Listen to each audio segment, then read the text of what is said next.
मदरसा में पढ़ने वाली 13 साल की नाबालिग जब अपनी नानी को बोलती है कि मेरे पेट में दर्द है, तो उसकी नानी बोलती है कि पेट दर्द ठीक हो जाएगा। मगर जब वह लड़की तड़पने लगती है तब उसकी नानी को रहा नहीं जाता है, वह उसे एक नज़दीकी हॉस्पिटल में ले जाती है। हॉस्पिटल में जब उसका चेकअप होता है तो उसे पता चलती है कि उसकी नतनी प्रेग्नेंट है। जब उस बूढ़ी महिला को पता चलता है कि उसकी 13 साल की नाबालिग नतनी प्रेग्नेंट है तो उसके पैरों तले से जमीन खिसक जाती है। आपको मैं यही कहानी आज बताने वाला हूं कि आखिर वह 13 साल की नाबालिग कैसे प्रेग्नेंट हो गई। जरा ध्यान से यह कहानी सुनिएगा। वो लड़की अपने नजदीकी मदरसा में जाती थी पढ़ने के लिए।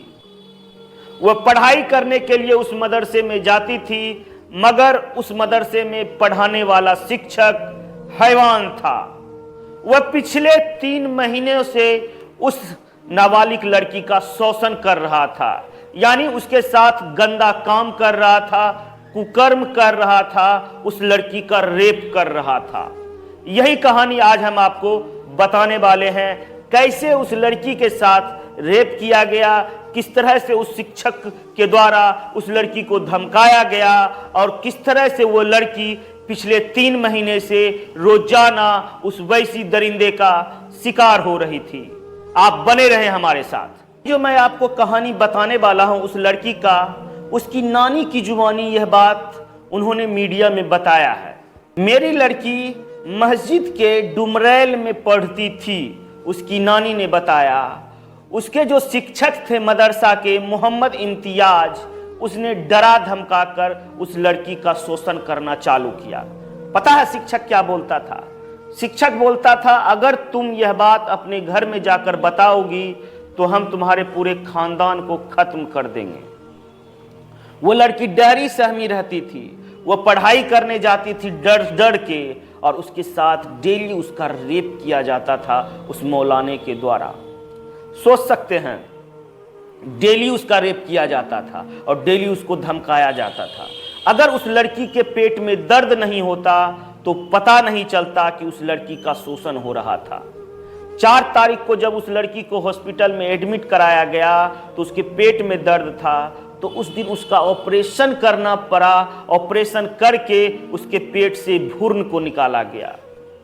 भ्रूण को तो निकाला ही गया, जब आपको पता चलेगा वह 13 साल की नाबालिग अब कभी नहीं मां बन सकती है, क्योंकि ऑपरेशन के द्वारा उसके यूट्रस यानी कि बच्चेदानी में भी इन्फेक्शन आ गया था, जिसके कारण उसके बच्चेदानी को भी निकालना पड़ा।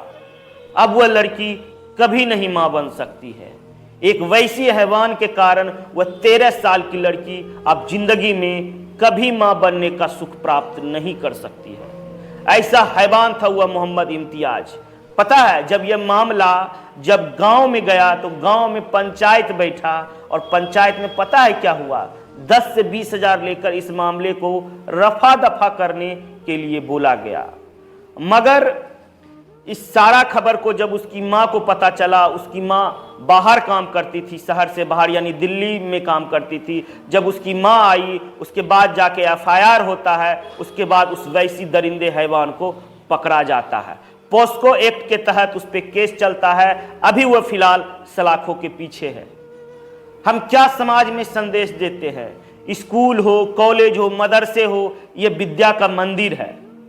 आपने अभी कुछ दिन पहले ही एक घटना सुना था, किस तरह से स्कूल के संस्थापक के बेटे के द्वारा एक लड़की के साथ किस तरह से रेप किया जाता था।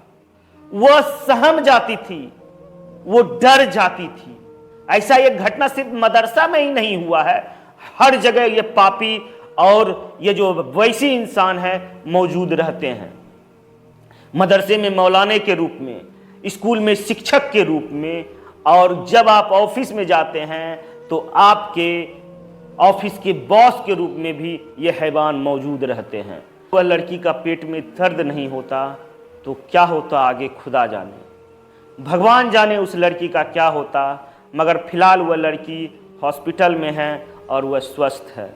बस इतना जान लीजिए कि वो लड़की आज स्वस्थ है और जिंदा है, मगर वह बेचारी कभी अब मां नहीं बन सकती, कभी नहीं। ऐसे मौलाना को कैसी सजा होना चाहिए, आप लोग कमेंट करके जरूर अपनी राय दें। राय देना बहुत जरूरी है, क्योंकि अगर आप राय दीजिएगा तो पता चलेगा हमारे समाज के लोग कितने सशक्त हैं और वह क्या कुछ बोलना चाह रहे हैं। कमेंट देना जरूरी है। अगर वीडियो आप YouTube पर देख रहे हैं तो हमारे चैनल को सब्सक्राइब जरूर कर लें।